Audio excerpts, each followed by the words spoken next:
Entonces, vamos a ver las funciones del lóbulo frontal. Eh, Déjenme decirles que lo que nos dice el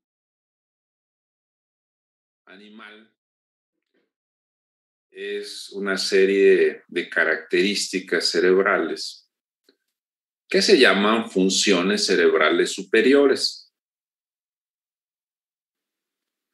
Eso es lo que nos distingue del resto de los animales.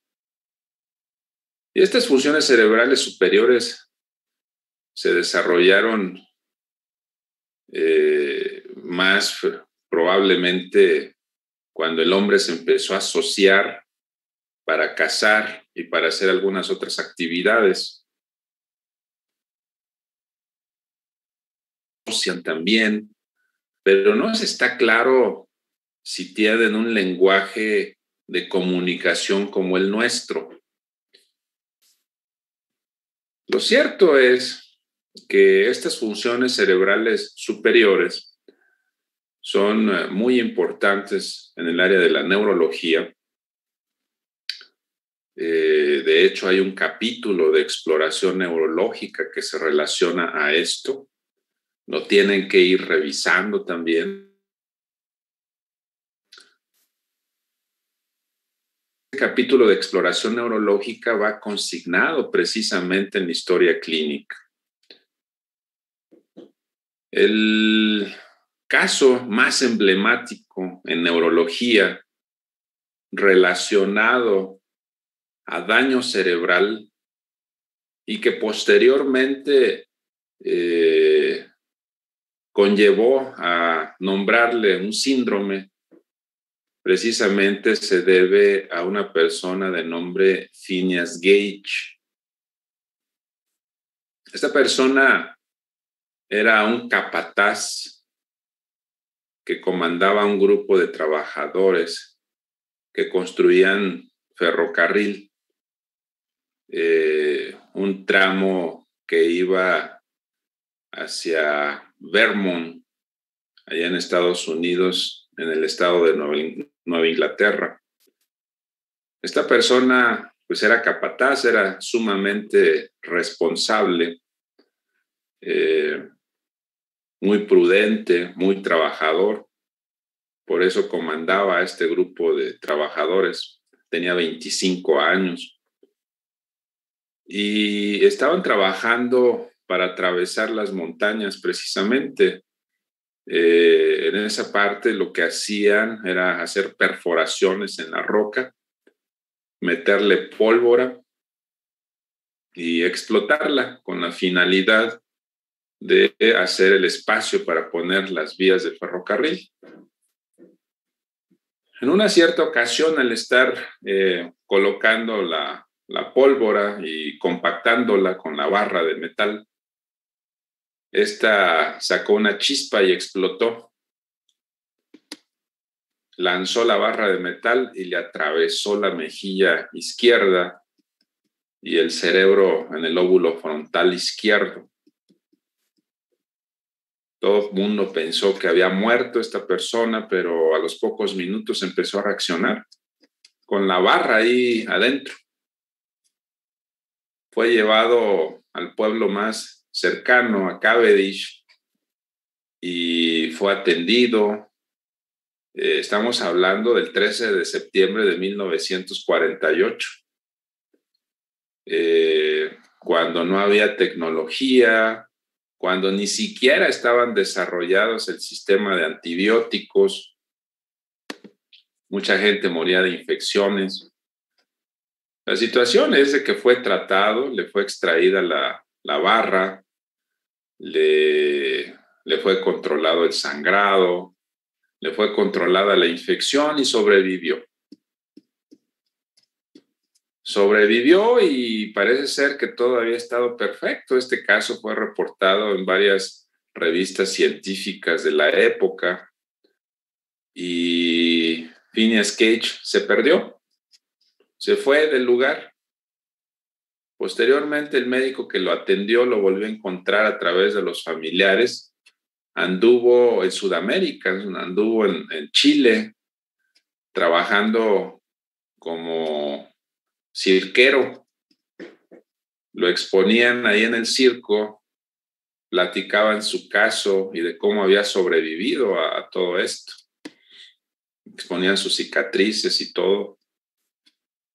Pero ya cuando le exploraron posteriormente se dieron cuenta que su personalidad había cambiado, que de ser una persona trabajadora, responsable, con compromiso, Phineas Gage entonces ya pues era todo lo contrario.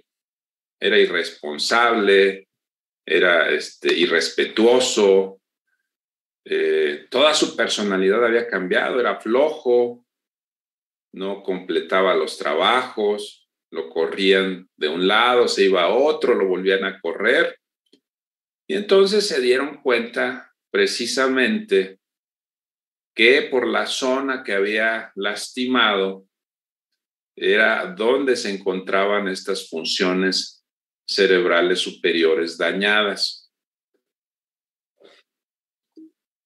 La zona que le dañó a Phineas Gage por este accidente fue precisamente la zona de la corteza prefrontal. Ya platicábamos ayer que ahí se encuentran las funciones relacionadas con la personalidad. Y entonces el síndrome de Phineas Gage se caracteriza por conducta social inapropiada, falta de iniciativa, reflejos de succión, tanteo y agarre, apraxia de la marcha. La apraxia de la marcha significa que se le olvida la forma correcta de caminar. Incontinencia urinaria, abulia y mutismo acinético o aquinético. Esto consiste el síndrome de Phineas Gage y es lo que marca su carta descriptiva que revisemos el día de hoy. Hoy por hoy, el cráneo de Phineas Gage está expuesto en un museo en Estados Unidos, de cómo realmente se salvó y de cómo fue un ejemplo para la neurología de esa época y de la época actual, que sabemos precisamente gracias a él que en esa zona del cerebro se encuentran este tipo de funciones cerebrales superiores. Las funciones cerebrales superiores en general no están localizadas en un solo punto, a excepción de ciertas funciones como son el lenguaje, que sabemos exactamente dónde están localizadas, el sistema de la visión, que sabemos exactamente dónde está localizado. En el caso de otras funciones cerebrales superiores, generalmente comparten conexiones en diferentes zonas del cerebro. Las funciones cerebrales superiores distinguen precisamente a nuestra especie del resto de los animales. Y esta situación ha hecho precisamente que podamos modificar el ambiente, podemos construir ciudades, podemos construir industrias, podemos construir vehículos. Esas funciones cerebrales superiores o funciones mentales superiores son los que nos permiten hacer todo esto. El animal que tiene el cerebro más cercano a nosotros es el chimpancé, y aún así existen diferencias abismales. Se ha logrado identificar que el grupo de chimpancés se asocian incluso para cazar en ciertas ocasiones.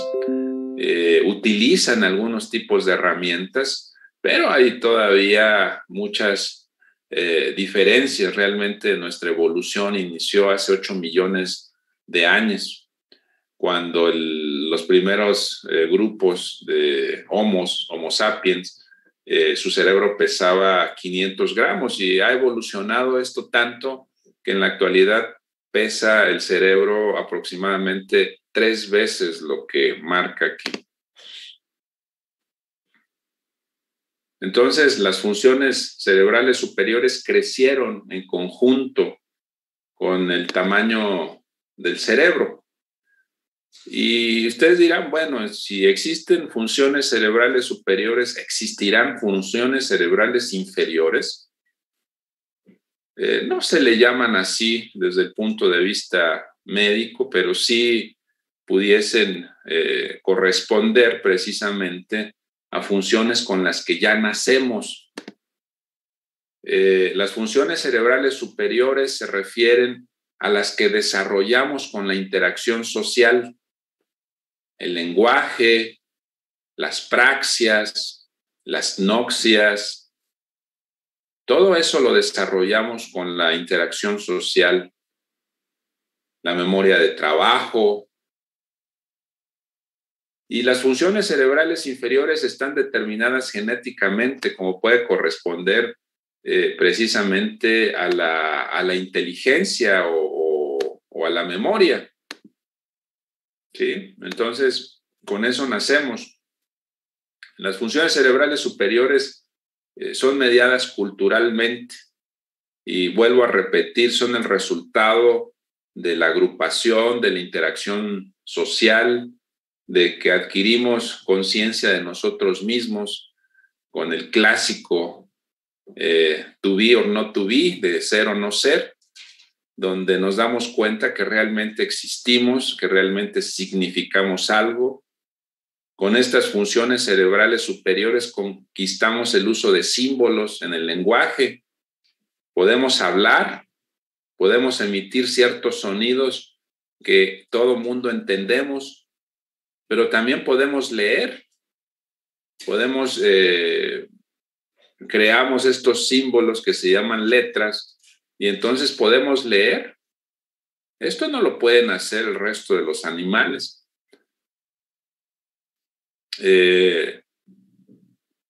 Pensamos pues en general en forma más compleja y esto nos permiten las funciones cerebrales superiores. La corteza cerebral es donde se encuentran las funciones cerebrales superiores y esta corteza cerebral, recuerden que está distribuida prácticamente en todos los hemisferios. Nosotros en este momento estamos hablando específicamente de las funciones cerebrales superiores del lóbulo frontal.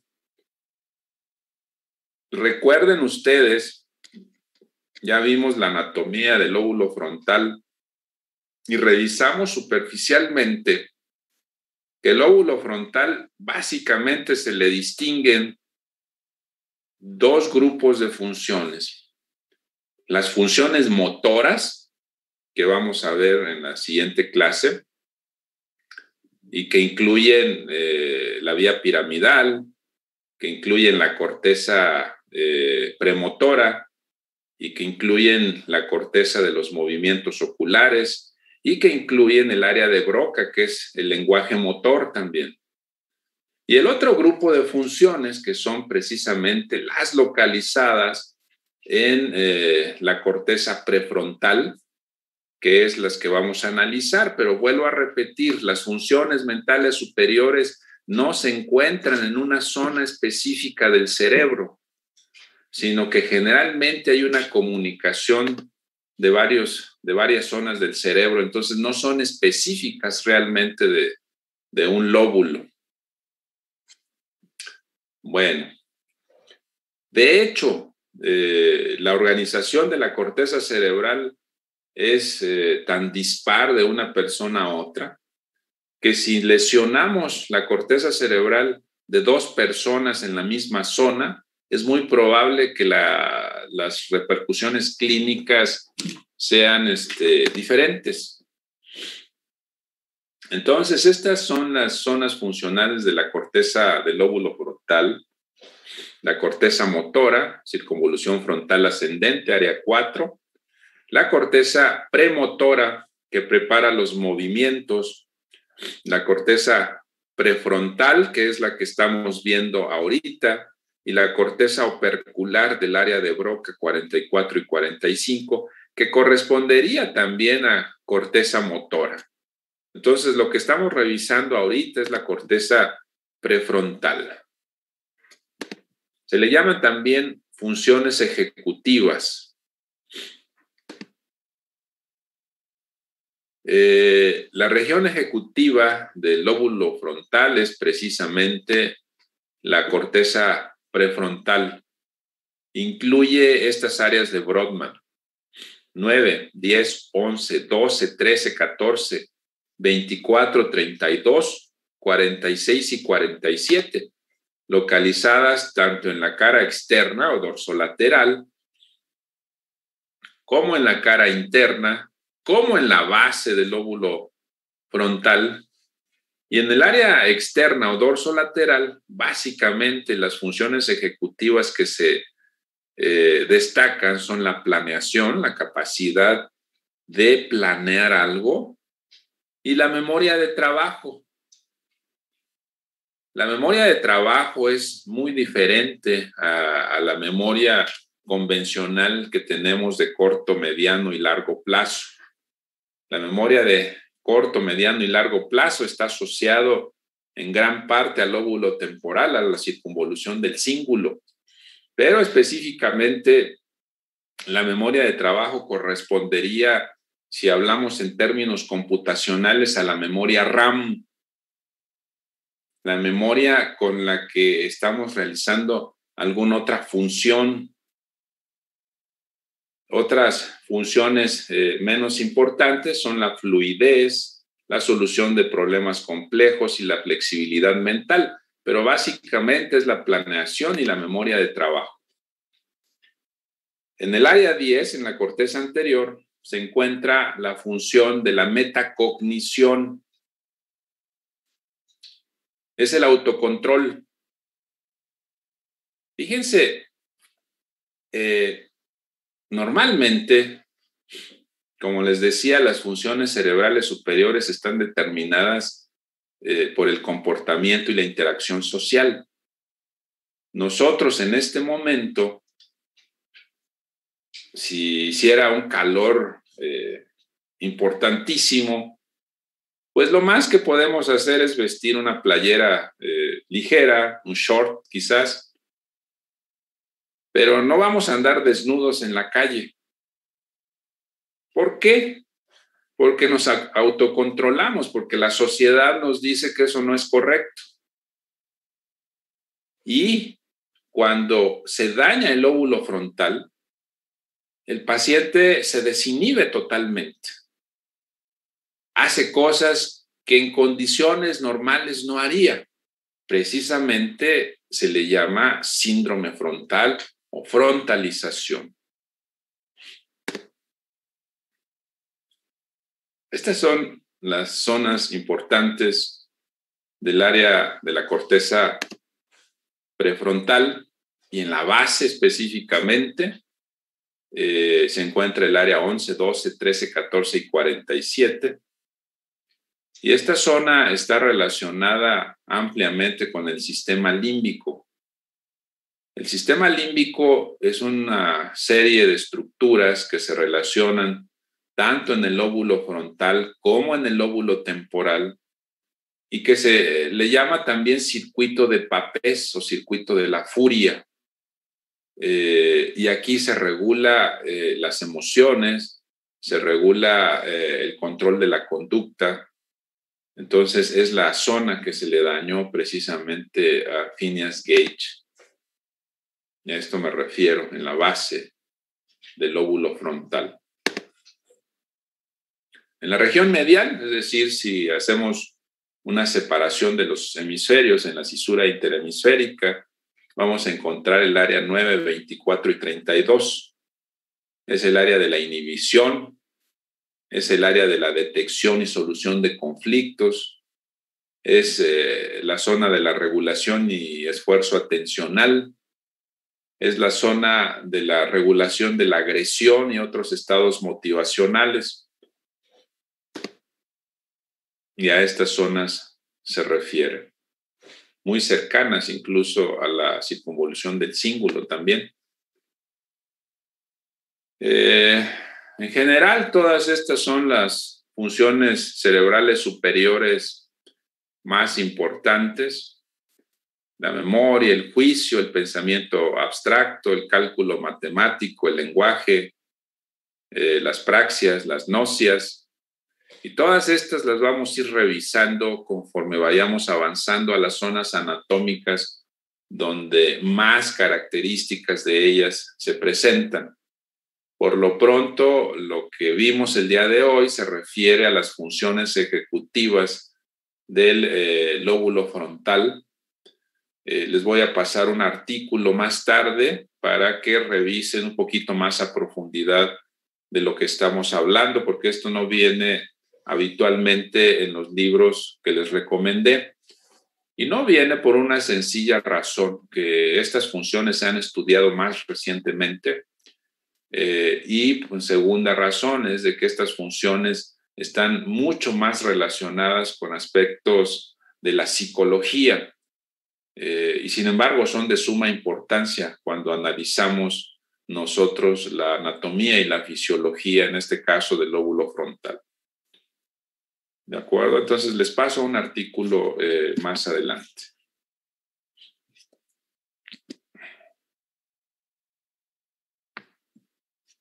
¿Alguna duda que tengan?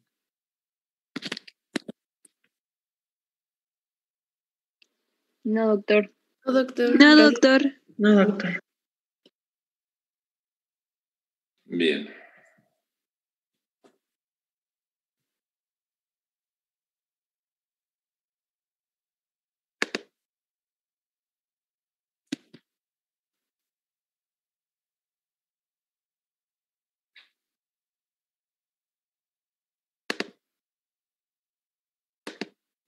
¿Siguen viendo lo que proyecto?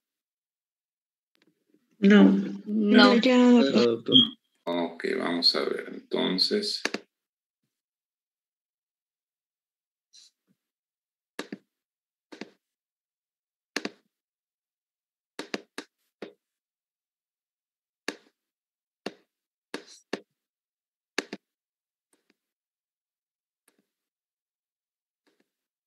Doctor, una pregunta.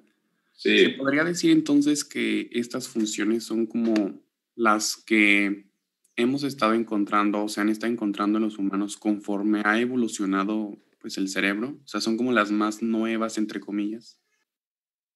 Filogenéticamente así es.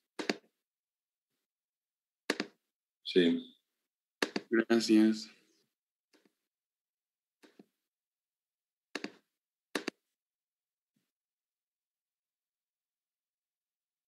Doctor, ¿ese fue el primer tema? Ese fue el primer tema. Son temas un poquitito cortos. De hecho, muchas de estas cosas ya las habíamos visto. Ya se las había mencionado el día de ayer. Como les decía, el sistema modular afortunadamente es muy repetitivo y eso les permite ir afianzando la repetición. Es una forma de aprender.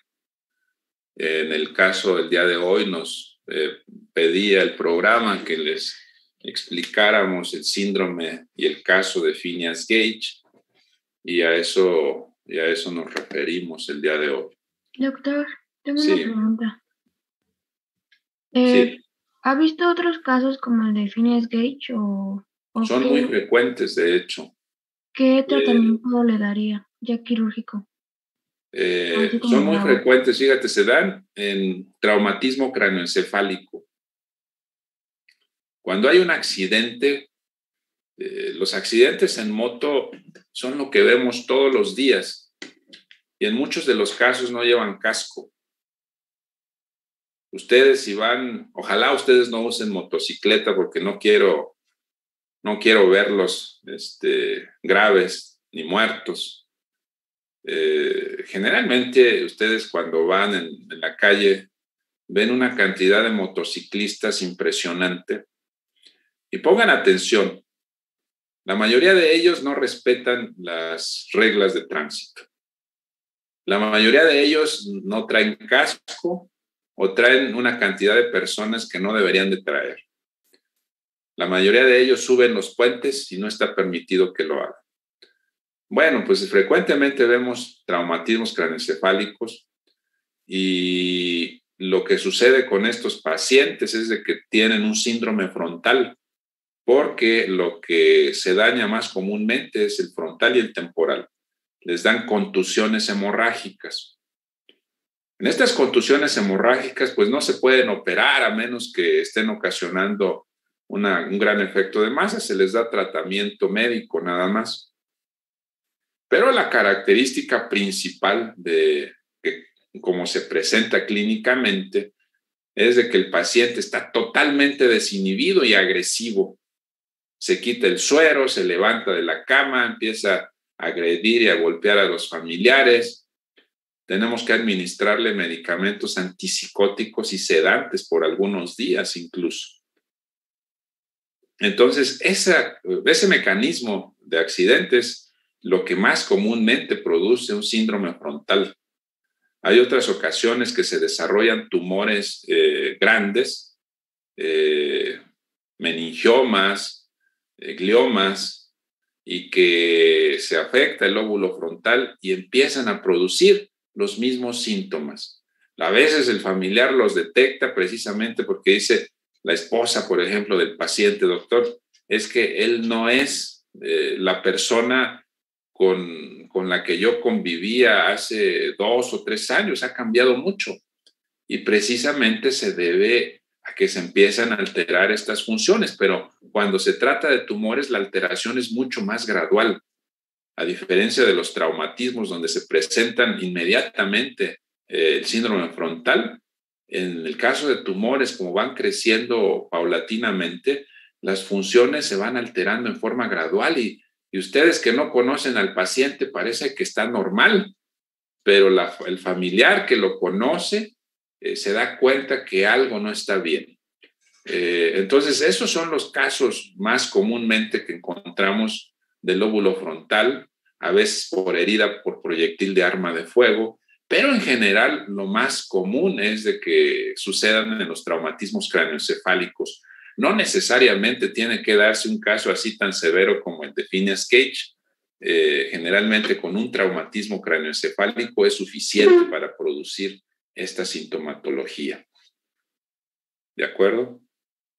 Doctor, y ahí cuando son, por ejemplo, de balas, ¿influye en algo si se tiene que dejar adentro o el proyectil, o influye en algo si se deja o se saca? Sí, cuando son balas de pequeño calibre, generalmente se deshace el metal y se fragmenta y se le llaman esquirlas. Es imposible extraer cada una de las esquirlas, dado que te estaríamos extrayendo prácticamente toda esa zona de parénquima cerebral. Entonces se extraen las más superficiales y el resto se quedan ahí adentro. Cuando son balas de un calibre más elevado, pues simple y sencillamente atraviesan el cráneo y salen por el otro lado. Entonces, depende del calibre con el cual sean agredidos. Sí. ¿Alguna otra duda?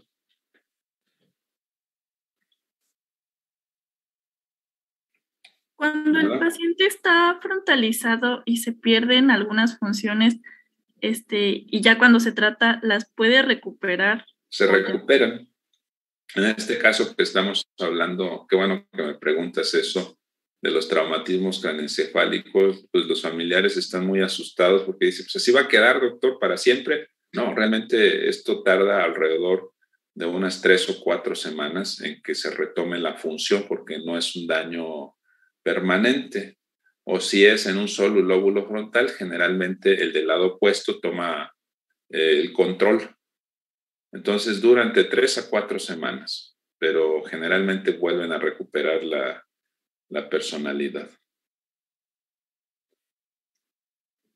Gracias. En casos de tumores, por ejemplo, malignos, que se encuentran localizados en el lóbulo frontal, incluso podemos hacer lobectomía frontal, unilateral generalmente, y no tiene una gran repercusión porque el otro lado toma la función. ¿De acuerdo? Bien, entonces nos quedan 7 minutos de la sesión Zoom. Si ahorita que se acabe nos volvemos a conectar a esta misma sesión. ¿De acuerdo? Sí, doctor. Sí, doctor. Entonces, vamos a seguir entonces. Esta es la siguiente clase, se llama Funciones del lóbulo frontal, y estamos hablando específicamente de las funciones de movimiento, de las funciones motoras, de lo que le llamamos nosotros vía piramidal. El sistema motor, entonces, es el responsable del control del movimiento.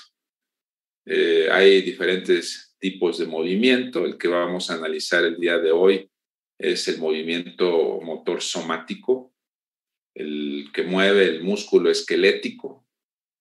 El que mueve el sistema músculo-esquelético se le llama sistema piramidal.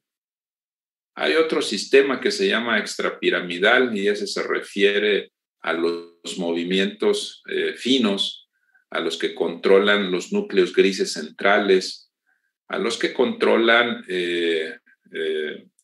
el núcleo caudado, el núcleo lenticular, el putamen, globo pálido. A eso se refieren los movimientos extrapiramidales, los que son involuntarios, vamos a decirlo. Pero ahorita lo que vamos a analizar es el sistema piramidal. Recuerden que existe otro sistema de motricidad que se llama sistema motor visceral, que se refiere al movimiento de las glándulas para expulsar su contenido y del músculo liso, sobre todo del sistema gastrointestinal. Y este funciona a través del sistema nervioso simpático y parasimpático, que eso ya lo veremos más adelante a la mitad del curso. En general, pues, vamos a analizar el movimiento del músculo esquelético, el que nos permite caminar, el que nos permite escribir, el que nos permite hacer la expresión facial de enojado, de contento, que nos permite saltar, hacer deportes. A ese tipo de movimiento me estoy refiriendo. Y esto se origina precisamente en una parte del cerebro que es el área motora, el área 4 de Brodmann. ¿En dónde? En la circunvolución frontal ascendente. Principalmente.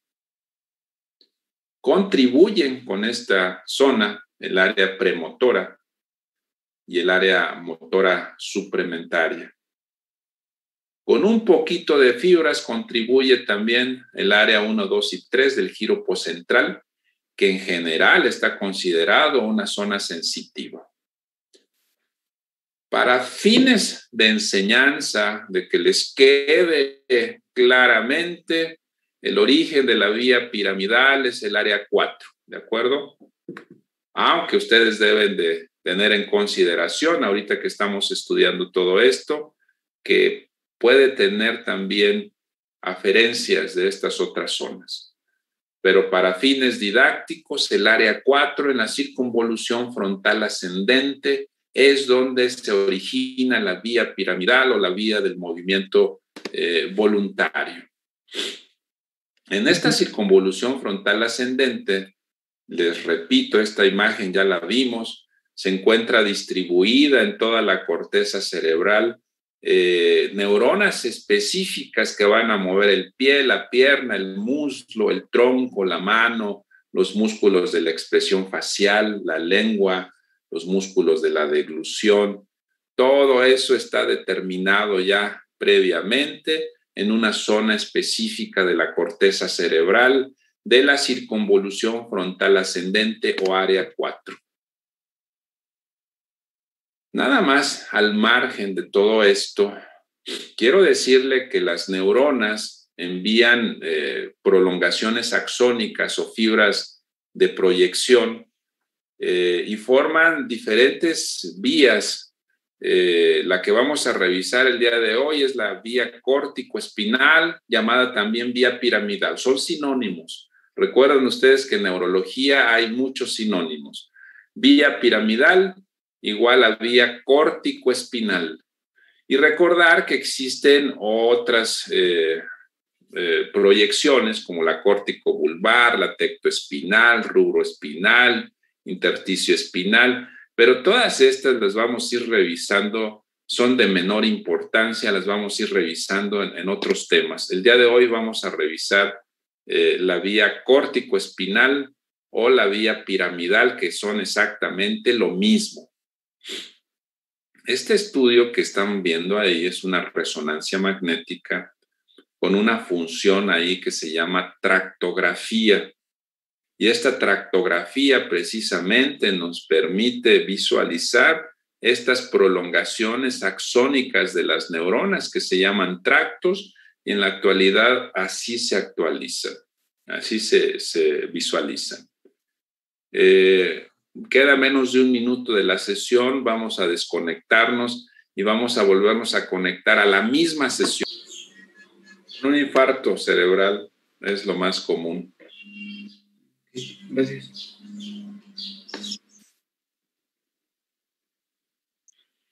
Bueno, ya no se conectan más, somos 71. Creo que faltan. Le voy a pedir a la jefa de grupo que me tome lista.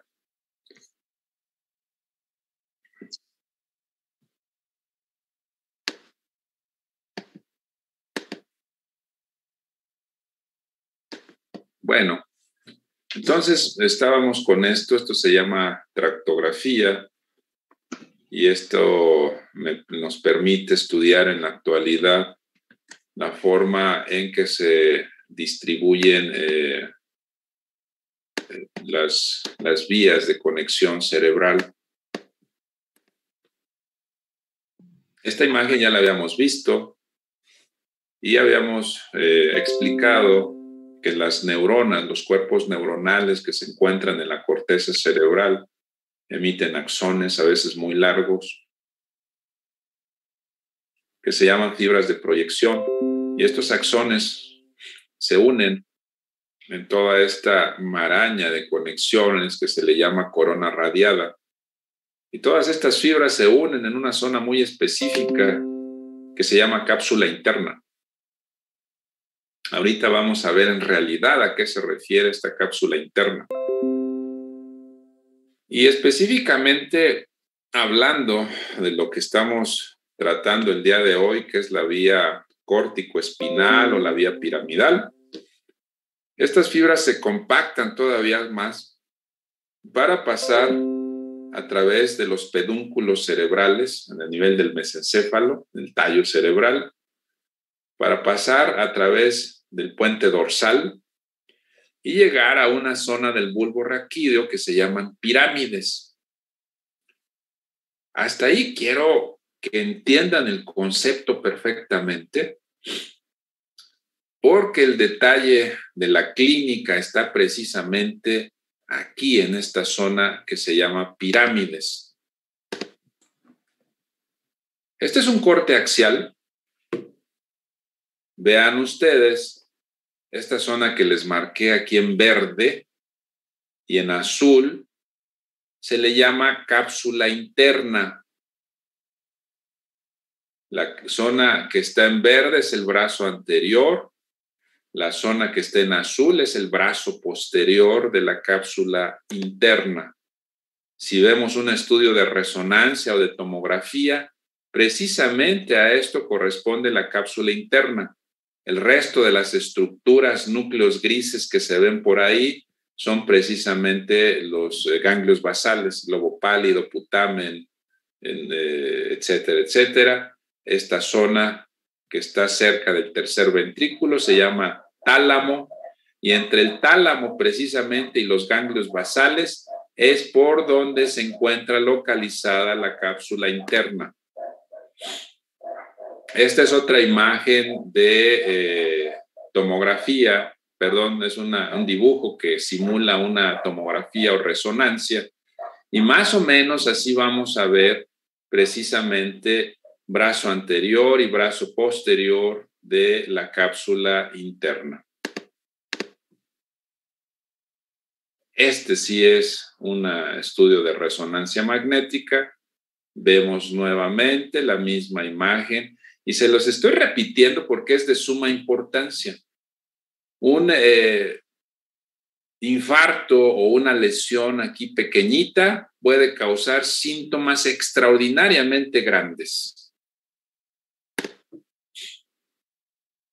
Esto es como se distribuye. Fíjense bien. Área 4, circunvolución frontal ascendente, corona radiada, brazo posterior de la cápsula interna, pedúnculos cerebrales, porción dorsal del puente, pirámides del bulbo. En las pirámides del bulbo es precisamente donde estas fibras del haz córtico-espinal o de la vía piramidal se cruzan. Por ese motivo, el lado derecho controla el movimiento del lado izquierdo y viceversa. Ese es el motivo clínico, de que aquí en las pirámides se cruzan las fibras. Nuevamente, es una imagen muy similar. Repito, corteza cerebral, área 4, cápsula interna, pedúnculos cerebrales, puente dorsal, pirámides del bulbo, cruzamiento de las fibras y formación de 3 tractos. Se divide en 3 tractos por debajo de las pirámides, ya en la médula espinal, y ahorita los vamos a ver. Entonces, la primera neurona, llamada también motoneurona superior, se encuentra en la corteza cerebral. La motoneurona inferior se encuentra en las astas anteriores de la médula espinal. Por ese motivo, en algunos libros van a encontrar lo que se le llama síndrome de neurona motora superior y síndrome de neurona motora inferior. Y precisamente a eso se refiere.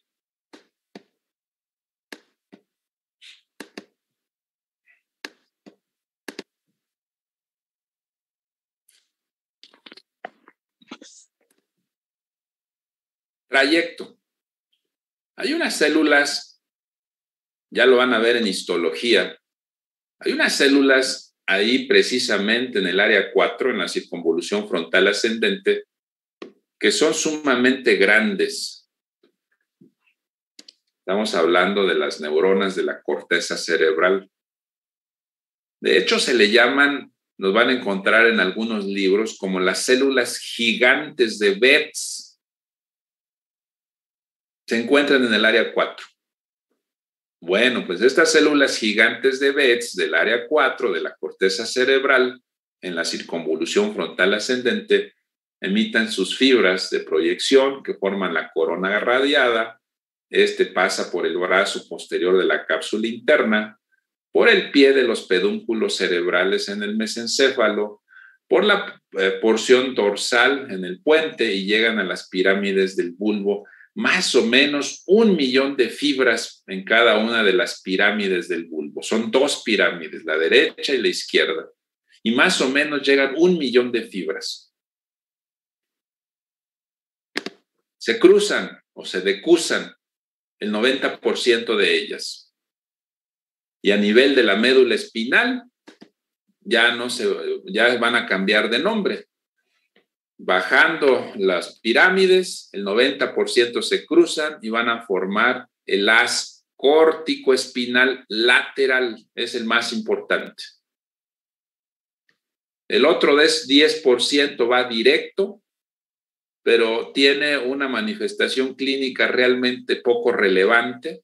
Por eso les decía que este es el más importante porque es el que más manifestaciones clínicas presenta. Y este baja a través del haz córtico-espinal anterior en un 8% de fibras y el haz córtico-espinal anterolateral que corresponde a un 2% de fibras. Aún así, aunque este 10% no se cruza en las pirámides, una vez llegando a la médula espinal se cruza a nivel de la comisura blanca anterior. Entonces, de todas formas se cruza. pero no en las pirámides, sino ya directamente en la médula espinal. Bien. Hablando específicamente del que sí se cruza, es decir, del haz córtico-espinal lateral, desciende por la médula espinal y como va emitiendo fibras en todos los niveles, desde el nivel cervical, hasta el nivel torácico y lumbar, conforme va descendiendo entonces a nivel de la médula espinal, va disminuyendo de tamaño y eso es normal. Es como si un autobús lleno va bajando gente en diferentes paradas, pues al final va a estar prácticamente vacío. A eso se refiere, porque va emitiendo fibras a todos los niveles. Es medial al haz espinocerebeloso posterior. Ingresa a la sustancia gris por una zona llamada zona intermedia. Estamos hablando ya de la sustancia gris de la médula espinal. Y se distribuye en las láminas 4, 5, 6 y 7. A nivel de la médula espinal hay sustancia gris, que son cuerpos neuronales también, y que se dividen en astas anteriores o motoras, astas posteriores o sensitivas, y hay una zona intermedia de transición. Bueno, pues a un histólogo se le ocurrió clasificar esta sustancia gris tan pequeña y clasificarla en láminas o zonas. Y a esto se refiere precisamente las láminas 4, 5, 6 y 7 de la clasificación de la laminación de Rexed, se llama el autor. Láminas de Rexed. Pues si les interesa, para que lo revisen un poquitito más a detalle. Este es un corte axial de la médula espinal.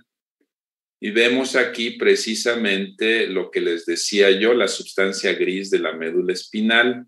Tiene unas astas anteriores motoras, unas astas posteriores consideradas sensitivas, tiene una zona intermedia y esta parte central es el conducto ependimario en la médula espinal. Alrededor de esta sustancia gris hay sustancia blanca que constituyen todos los haces ascendentes y descendentes, y específicamente hablando del haz córtico-espinal lateral, se encuentra localizado o viaja en esta zona de la médula espinal. Bueno, entendiendo esto, ya se cruzó el haz córtico-espinal lateral, pero el haz córtico-espinal anterior se desciende sin cruzarse en las pirámides y ocupa un área oval adyacente al surco medio anterior. De todas formas, ya les mencionaba que se cruzaba en la médula espinal, en la sustancia blanca anterior, y este va a terminar a la lámina 4 de Rexed. El sistema de laminación, por cierto, lo vamos a revisar cuando veamos médula espinal, pero si quieren ahorita, para que no les quede hueco aquí desde el punto de vista académico, se llama laminación de Rexed. Córtico espinal anterior es este.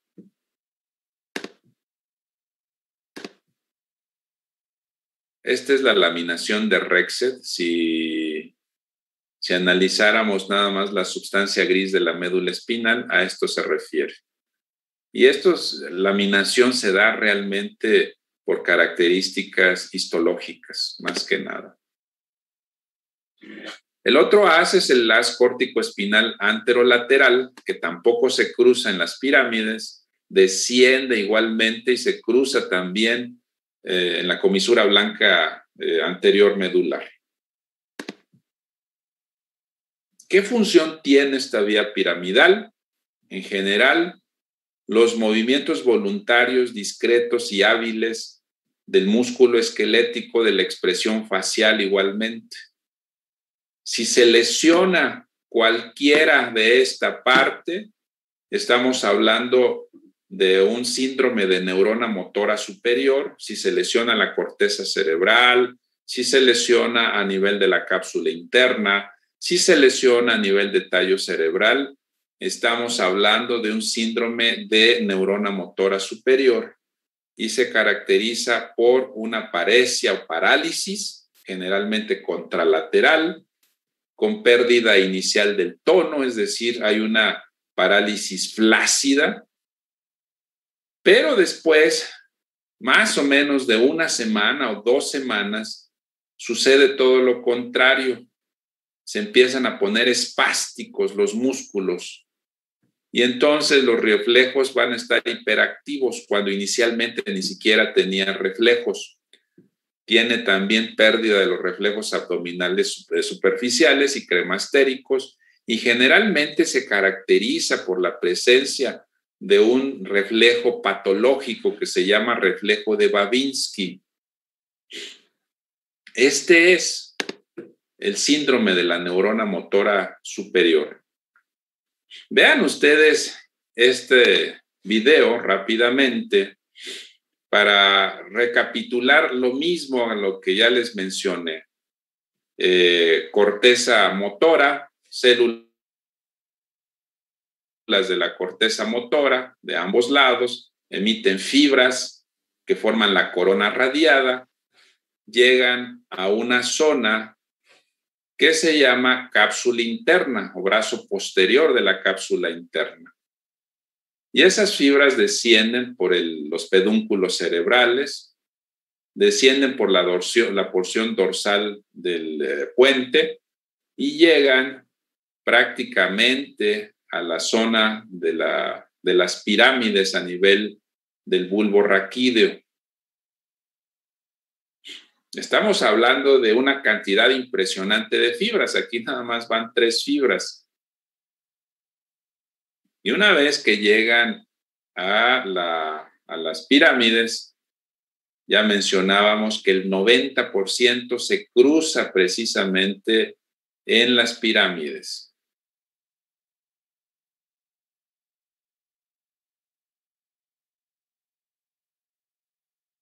Y entonces forman el haz córtico-espinal lateral, el córtico-espinal anterior y el córtico-espinal anterolateral, que salen y llegan finalmente a las laminaciones de Rexed que ya mencionamos y se van a las astas anteriores de la médula espinal, de donde salen a cada uno de los nervios raquídeos que nos van a permitir precisamente el movimiento voluntario de cada una de las estructuras. Este es el cruzamiento que yo les decía del haz córtico-espinal anterior, por ejemplo.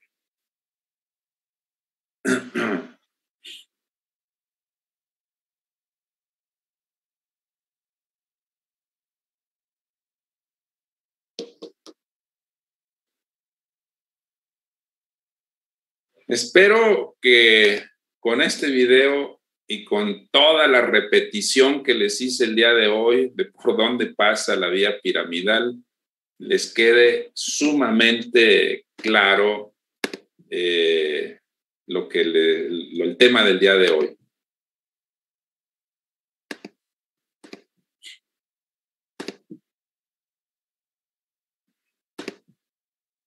¿Alguna duda?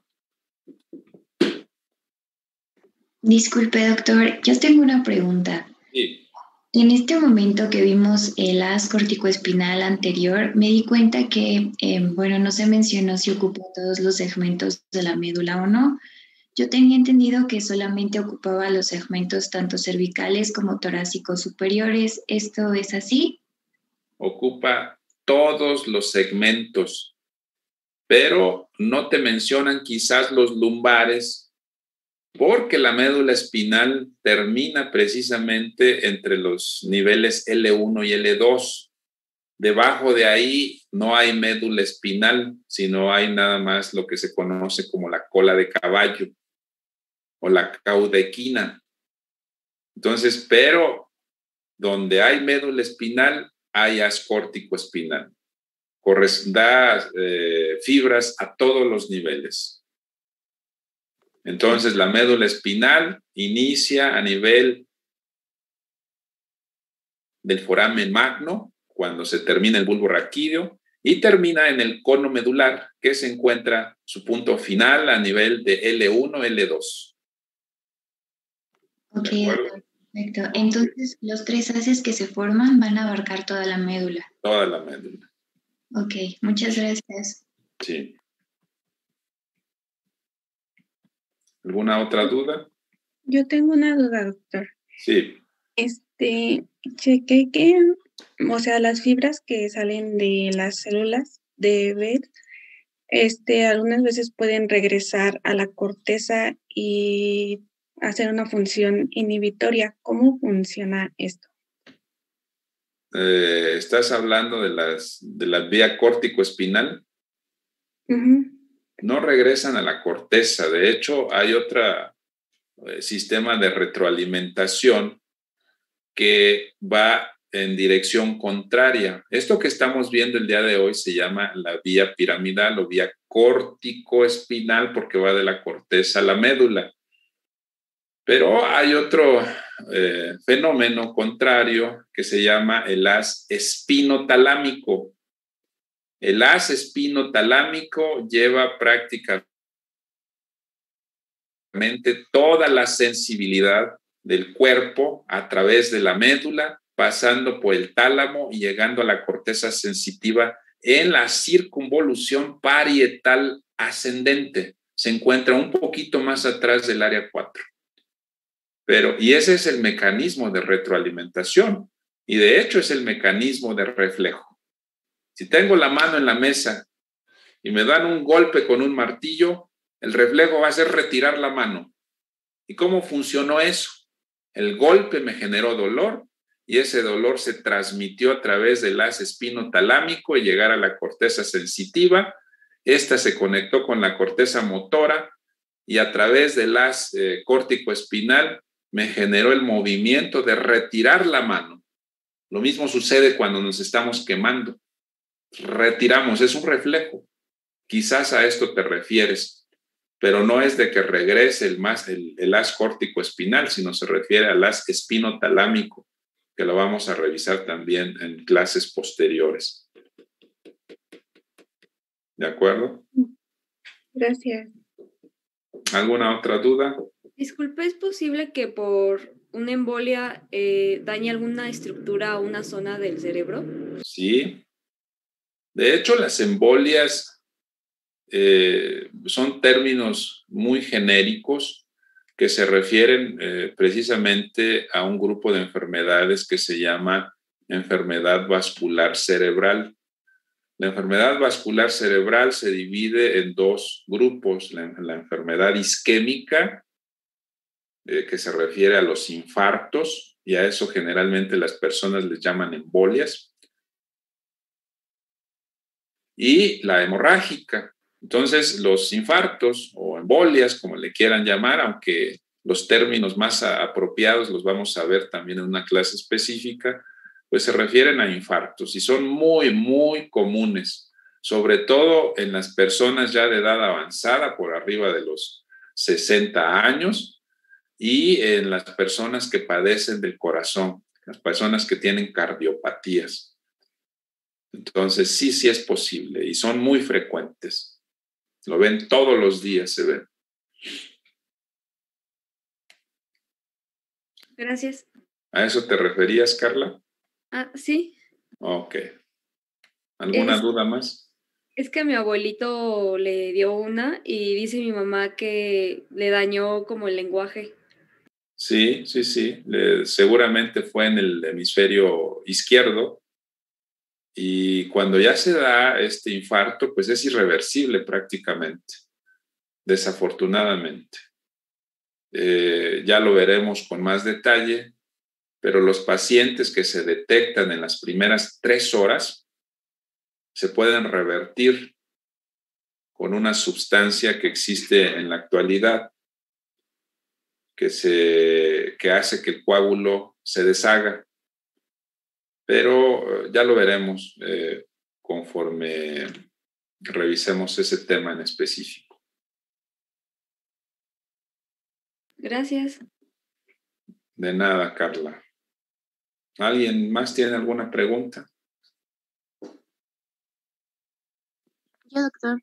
Fue el día de hoy fui muy repetitivo. Si notaron, les repetí como 15 veces de dónde a dónde va la vía piramidal. Pero es de las cosas que no se les debe olvidar nunca, aunque ya pasen a otro módulo, son de las cosas que les deben de quedar muy claro, porque lesiones de la vía piramidal la van a ver muy frecuentemente en medicina general y en cualquier otra especialidad se ve las lesiones de la vía piramidal o síndrome de neurona motora superior. ¿De acuerdo? Bien, entonces hoy sí terminamos ya por esta semana. Ayer no me recordaba que tenía esta clase y por eso me despedí. Antes de ya despedirme finalmente, quiero comentarles lo siguiente. Hay 3 exámenes programados por un motivo en específico. Llegó la pandemia y se imposibilitó la posibilidad de hacer los exámenes presenciales, entonces se hacían exámenes en línea. Y estos exámenes en línea realmente no me agradan en lo absoluto, porque se prestan a muchas situaciones que no deberían existir en medicina. Y entonces por ese motivo decidí hacer únicamente 3 exámenes el año pasado. El grupo de ustedes, al menos por la participación que están teniendo, los veo mucho más, con mucho más características positivas, pero aún así yo sinceramente estoy dudando, de acuerdo a las condiciones actuales, que realmente se vaya a regresar a clases presenciales. Si ustedes revisaron las noticias el día de ayer, cambiaron a semáforo naranja una cantidad importante de estados, a semáforo rojo algunos. El semáforo verde que teníamos hace un mes ya no existe. Entonces, están insistiendo en regreso a las aulas, pero mientras no se vacunen a todos, yo creo que vamos a tener este tipo de picos y yo todavía estoy dudando, ojalá que me equivoque, de que se regrese a las clases presenciales. Si no se regresa a las clases presenciales, yo creo que vamos a seguir haciendo 3 exámenes únicamente. Pero no tengan miedo, realmente yo no le veo gran diferencia. El porcentaje que abarca cada uno de los exámenes, el valor que tiene, les permite de todas formas sacar una mejor calificación. Pero déjenme analizarlo, todavía tenemos unos días antes de regresar. En teoría estaríamos regresando a principios de agosto. Si es así, pues vamos a hacer algunas modificaciones, así es que no se preocupen. Si efectivamente regresamos y se pueden hacer los exámenes ahí en la universidad, con todo gusto cambiamos a 4 exámenes, ¿de acuerdo? Pero eso lo vamos a definir en cuanto iniciemos las clases presenciales o semipresenciales, ¿de acuerdo? Sí, doctor. Muchas gracias. Bien, entonces que tengan un excelente fin de semana. Recuerden ustedes que sí deben estudiar, pero tampoco se me vuelvan locos. También disfruten, descansen, convivan con su familia. Esto es muy sano.